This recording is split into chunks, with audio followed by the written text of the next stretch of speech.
What's up, my dudes? MXGP 2. How good was it?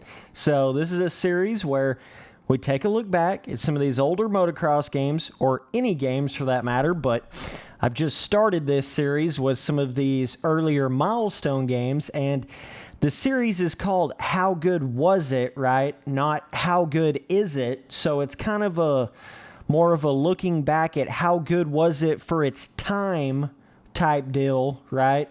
Not so much trying to like super compare it of how it is today. Look at the cutout under the front fender right there. Like they didn't even actually cut it out. What the hell is that? Either way, it's like somebody didn't know how to use Photoshop properly there. I don't know what was going on with that, but either way. So yeah, it's been interesting seeing this whole development between, like with Milestone, with their first actual dirt bike game being Mud, and then the first MXGP game being Milestone's first official motocross game, right? It's just interesting to see how all this sort of developed and changed. It's really bizarre. It actually is really, really weird. Because they kind of started off on like a more standard, a more standard, let me try to find a bike, what am I looking for? Villa Pinoto. Shit, I forgot this is a game that had Villa Pinoto on it, dog. But yeah, so it's just interesting to see how the Mud game started off like, oh my God, yes, Thailand, we got to do it. You boys know what's up. You boys know what's up. Manual, obviously. Okay. There we go.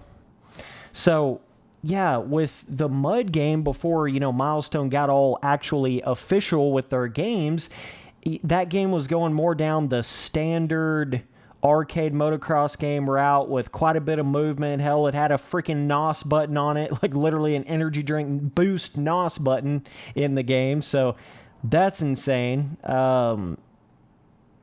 Transmission, let's get some low gear ratio, bro. Okay, so I don't know, it's just so weird seeing that difference between, Milestone going from like before they were doing the official video games to after they started doing the official video games. It's really weird. It's almost like Mud is from a completely different development team or something. It's really hard to explain. It's really confusing, but that's basically what it's like. It's almost like Mud, like a completely different company, made the Mud game, and then a whole different company came in here and made, MXGP 1, 2, and 3 and the rest of the games. It's really, really weird. Doesn't make a whole lot of sense. I was pretty impressed with the very first MXGP game as being Milestone's, first actual official dirt bike game. I didn't think anything was too super wrong with that game. And then that Mud game for being Milestone's very first dirt bike game ever, it was pretty solid, dude. Like, I don't have any complaints at all for that Mud game and that first MXGP game. I literally have no complaints whatsoever about it. It is perfectly fine for Milestone's first ever dirt bike game that they ever made and their first official dirt bike game that they ever made. It's fine. Both of those games are fine, right? But then we get to MXGP 2, right? And it's like MXGP 2 does have more movement.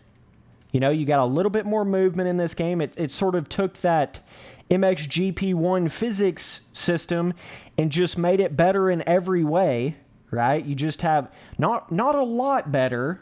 It's not like a crazy amount better than the first MXGP game. And that's kind of how I would explain like MXGP 1, 2, and 3. They're not like, it's not like each game was getting a bunch better, and like, oh my God, it's just getting so much better.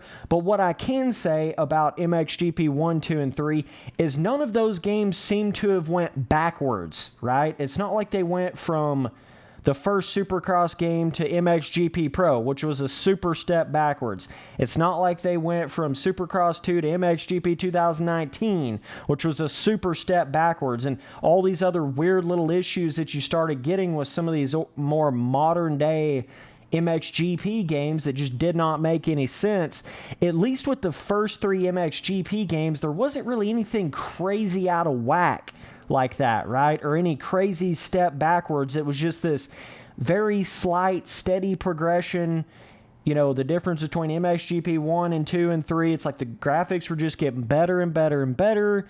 The track designs were just getting better and better and better.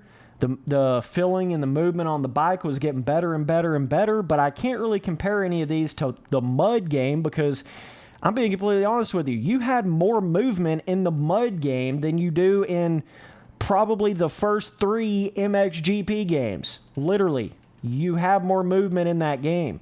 I don't know if that was from them trying to go from the, single stick control to the dual stick control. I don't know what it is. I don't know what caused that sort of, kind of getting more of that restrictive, very stiff movement on the bike type physics. I don't know really what caused that, but whoo-wee. I don't know how they went from that original Mud game to these games. It just doesn't make any sense, right?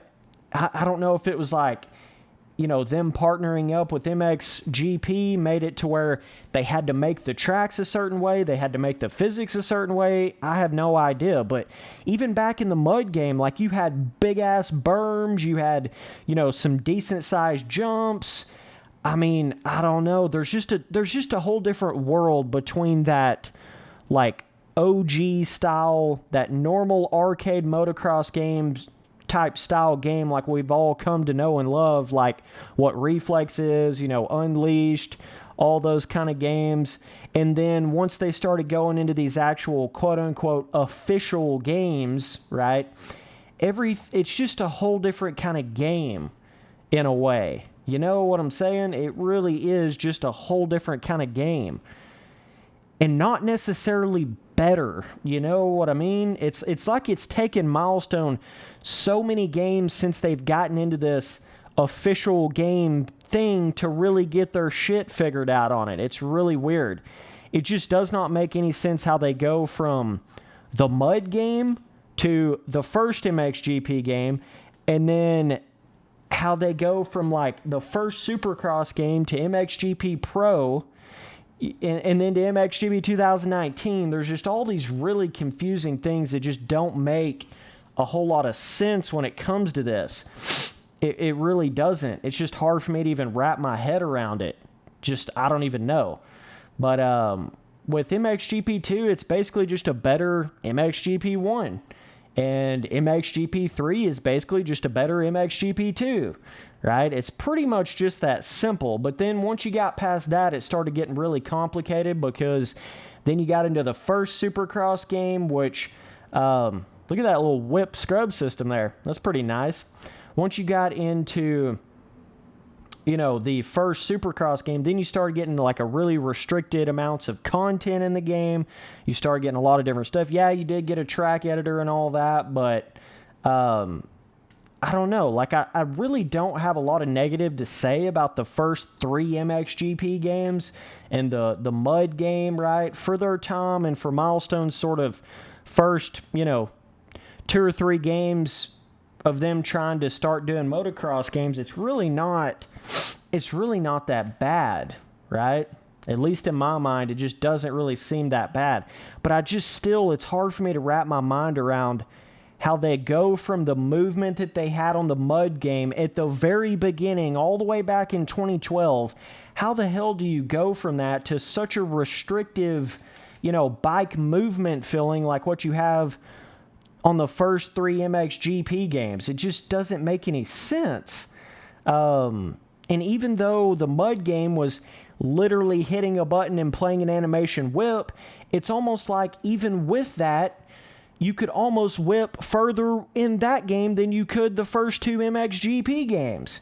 Even though this game is not technically, like hitting an A button and playing a whip animation, it still basically is. You're still just turning both your thumbsticks opposite directions, and it's playing that whip animation. Good job, Milestone. You didn't fool me. It's still the same thing as the Mud game. Okay, let me just explain this to you. Literally in all of these Milestone games, MXGP 1, 2, 3, the first Supercross game, MXGP Pro, right?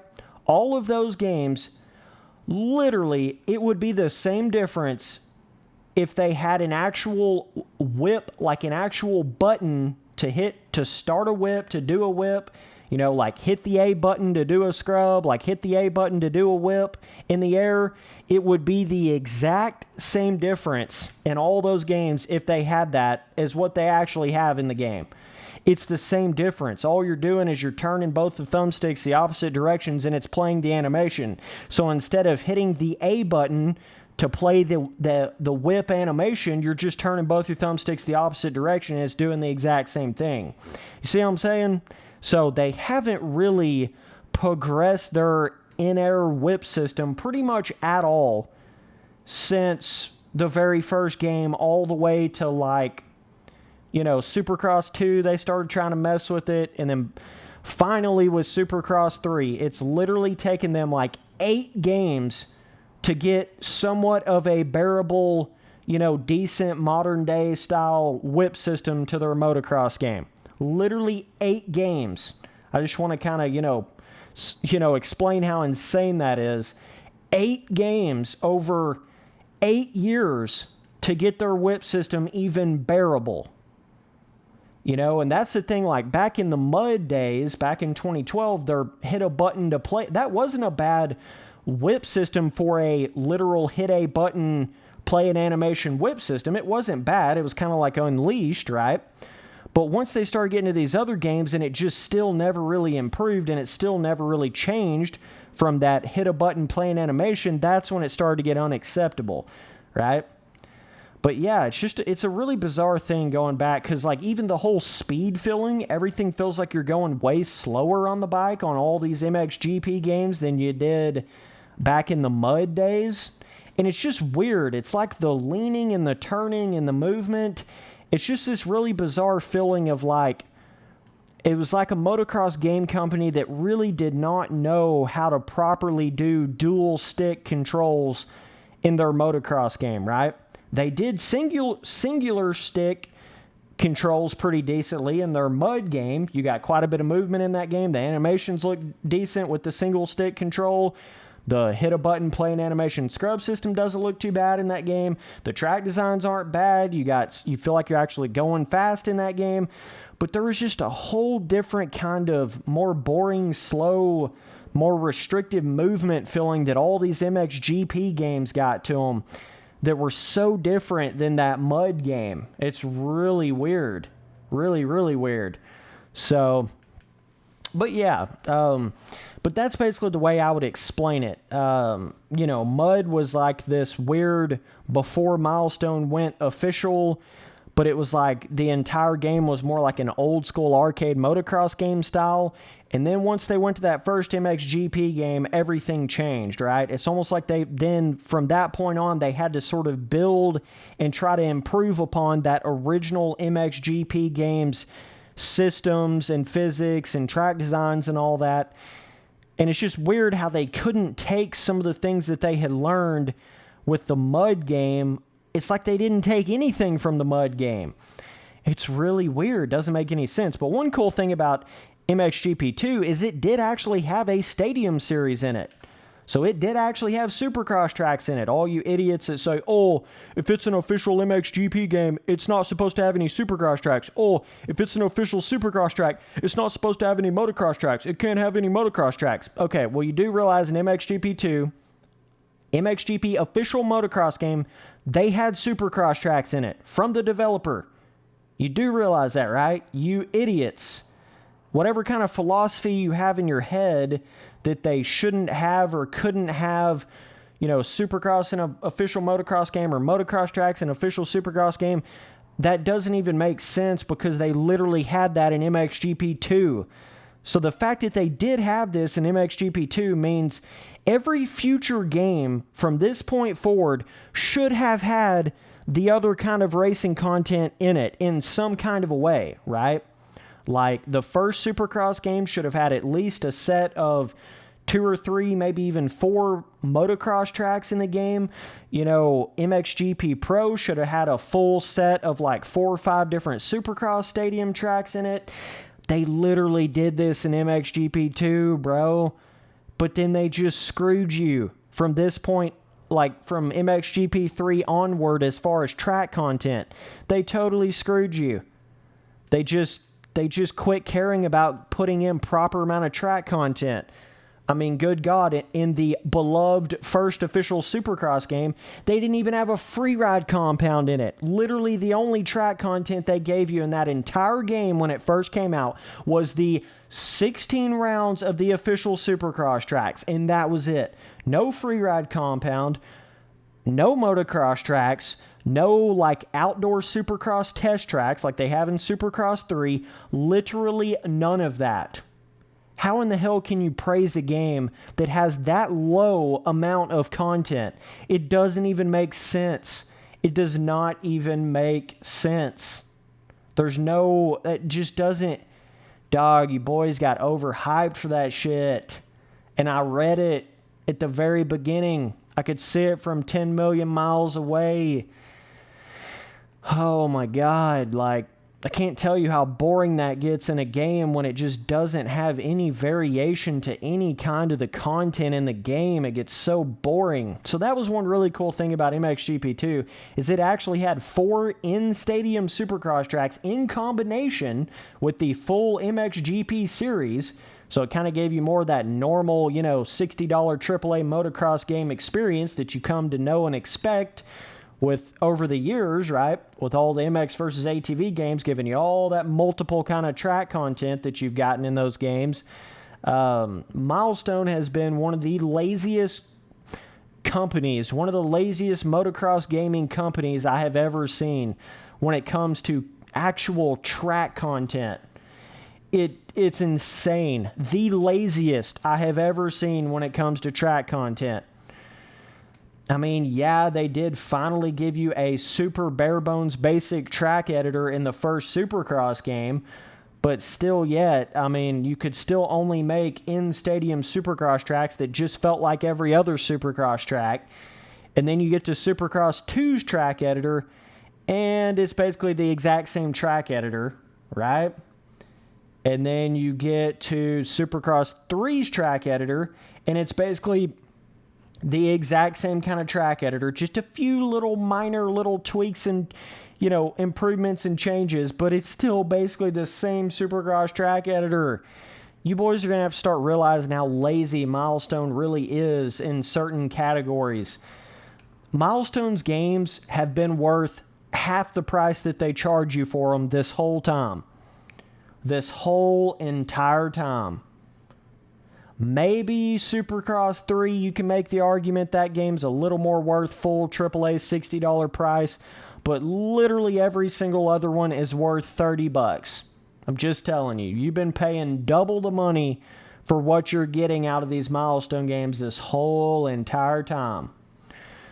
But, with MXGP2, I mean, damn, dog. In-stadium Supercross tracks.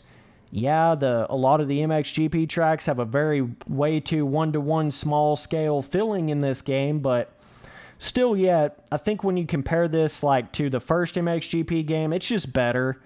It's just better in every way. It was an okay improvement.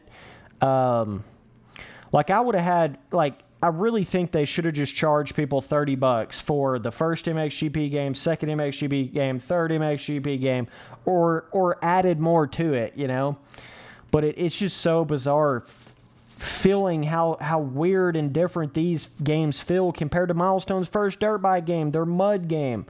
How did it get so restrictive and so one-to-one scaling? I just still cannot understand that. But either way, that's old MXGP2, dog. This is kind of sort of the first real Milestone game that I really got into, so it's cool to come back and see it after all this time. But, yeah, not really a whole lot of complaints, really, for MXGP2 or MXGP3. It's just kind of the way I would explain it, you know. MXGP2 is just a better MXGP1, and MXGP3 is just a better MXGP2. And Mud is just a more free, better scrub system, better track designed, like, than all those games. It's really weird. Don't know how that happened, but either way, appreciate you guys watching all the videos. Later, dudes.